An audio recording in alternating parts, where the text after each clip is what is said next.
Hey folks, Fat Guy Flies RC out here at the Avon Park. Here it is, December 24th, 2024, Christmas Eve. We're going to take up a Christmas Eve flight of the E-FLITE VIPER. I've got the KM model afterburner in there. Take her up, have a little bit of fun with her.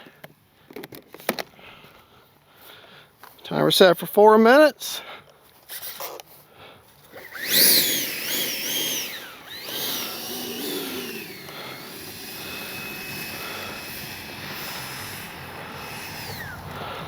All right, got a little bit of a cross breeze today, but that's normal. All right, here we go. Talk about rates and everything after the flight.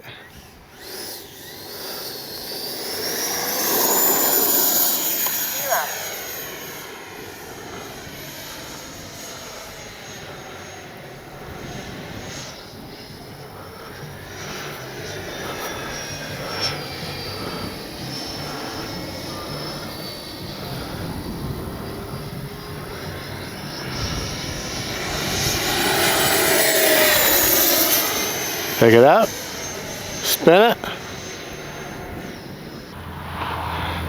Thankful for the few clouds I do have today.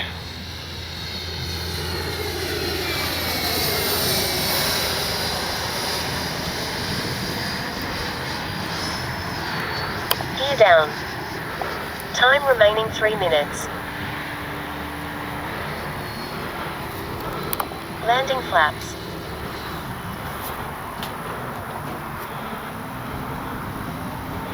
I'm gonna do a pass here.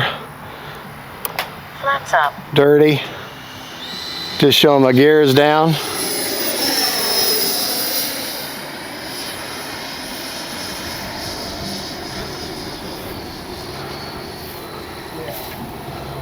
Landing flaps.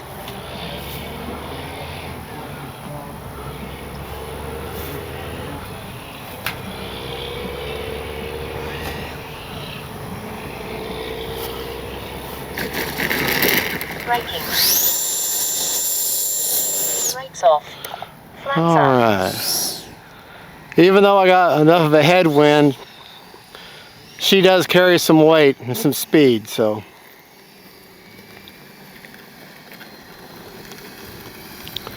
All right, go ahead and take her up again. All right, as soon as we get to the end of the runway, we're gonna go straight vertical. We're gonna be going straight up.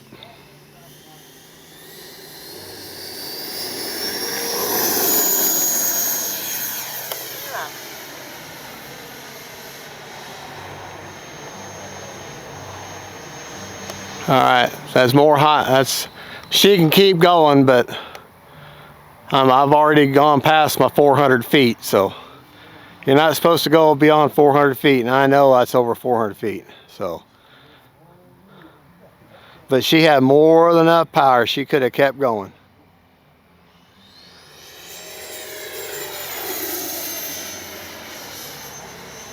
Little snap roll there.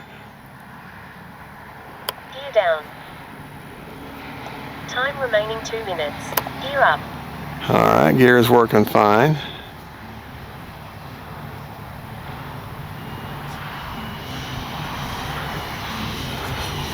Just a great plane. Oh, I just realized all that time I've been flying, I've been in manual mode. I had the AS3X turned off. Landing flaps. Well, it just shows you how stable she is.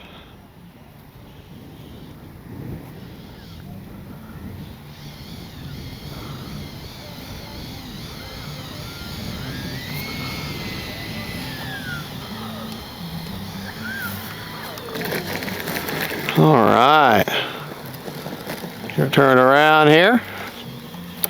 Flaps up. Get her up in the air one more time. I always, if I can, I try to do 3 takeoffs and landings, if at all possible.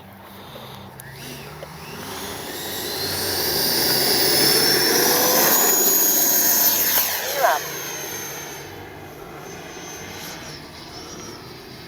Landing flaps.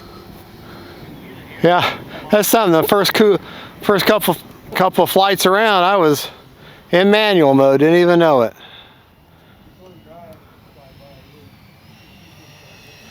Just show you how stable that jet is.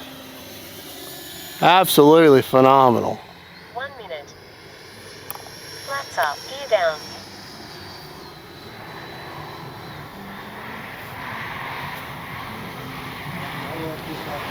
Landing flaps.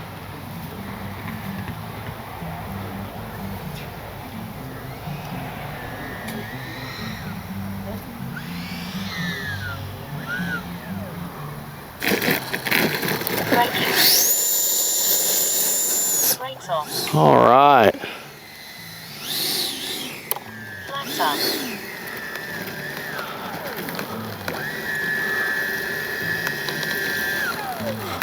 Prop secured. All right, let's take her back to the bench. We'll talk about and get you a battery report. If I can get a hold of her. All right, before we start giving you a battery report, I just want you to take a look at how beautiful that plane is. This one's got dents and dings, a lot of hanger rash, but I tell you what, she's still a beautiful looker as far as a jet goes. I mean, as far as any plane goes. Love the color scheme, very easy to see. Let's go ahead. We'll go over rates and CG. I don't remember the actual numbers, but according to the manufacturer, it's right here. I've got these little black Velcro patches, and they say, according to E-FLITE, to measure it with the gear down. Okay, that's what they say in the manual. Kind of windy, and that's pretty level right there with the gear down. Okay. I'm sorry I don't have the actual numbers. Let me show you my flap and rates. If I can get this to where it won't damage we'll do it like this. All right.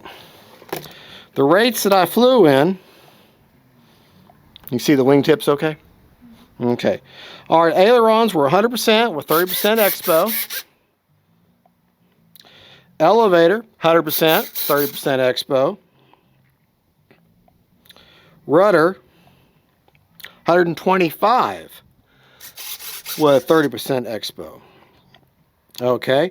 My flap system, a small amount of mix. Flaps up are 100% positive. Takeoff flaps are, you can see them okay underneath the rudder? Takeoff flap are 0% with a negative 3% down elevator. If I remember, I think it's down elevator. Let me look. Flaps up. Takeoff flaps. Yeah, down elevator. And then landing is a negative 100% with a Landing flaps. negative 5% down elevator. So if you kind of look at that elevator, it just barely moves. I mean, it's just not enough. And that's according to the factory now. Personally, I think we should have a little more down elevator because she does seem to rise a little too much for landing, but I'm okay with it. It actually helps out, so we're okay with it. Had 43% or 43 seconds left on a 4-minute timer. Let's check the battery, and I can show you battery placement. To get that CG, you've got to put this 5000 as far forward as you can get it. I mean, I can't get it any further forward than that. All right. It came with an AR637T, and I've got a KM model afterburner installed in there. And the way I've got that installed is after you have bound the aircraft, take your throttle lead, put it in your bind port, and put the signal lead for your afterburner actually in your throttle, because you don't have any more open channels. That actually works, believe it or not, and with these afterburners, it works just fine. But you have to already have the aircraft bound first in order to get that to work. Because the longest time, people couldn't put afterburners with smart ESCs, and that's just a simple hack. 44% left, so that's a good storage rate. And that, folks, is the E-FLITE VIPER 90mm, an absolute fabulous flying jet. If it wasn't for the price and the power of it, I could say it could be your first EDF. But it's awfully expensive for your first EDF. I would go start with maybe a Habu, and get used to that, or maybe an Arrows Marlin. Get used to those two first, and then maybe go to this. But you know, $650 airplane, so you know, maybe the 70 Viper or the 64 Viper might be a better starting point. Now remember, when you land a Viper, you don't bring it in. It's not a Death Dorito. You don't bring it in like that. You bring it in level, and then nose in, and then level right before you touch, and then just ever so slight bit of flare to let the mains hit, and then your nose hits. And that's really all there is to it, to land and keeping that horrible bounce out. And go ahead, if you do buy it, buy an extra nose cone. I go through the nose cones.